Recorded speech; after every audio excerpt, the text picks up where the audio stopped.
திட்டக்குடி தாலுகாவில் ஜமாபந்தி துவக்கம். திட்டக்குடி தாலுகா அலுவலகத்தில் 1433ஆம் பசலி ஆண்டிற்கான வருவாய் தீர்வாயம் ஜமாபந்தி இன்று துவங்கியது.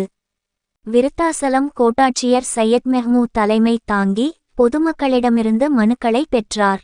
திட்டக்குடி தாசில்தார் அந்தோணிராஜ், கோட்டாட்சியரின் நேர்முக உதவியாளர் செல்வமணி, தலைமை சர்வேயர் திருமலை, வேளாணலுவலர் கீர்த்தனா, உதவி தோட்டக்கலை அலுவலர் ராஜ்குமார் உட்பட பலர் பங்கேற்றனர்.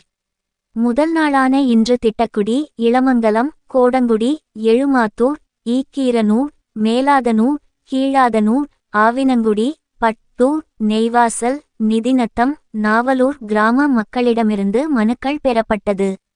பட்டா மாற்றம், உட்பிரிவு, வீட்டுமனை பட்டா, உதவித்தொகை, பிற துறை உள்ளிட்ட 133 மனுக்கள் பெறப்பட்டது.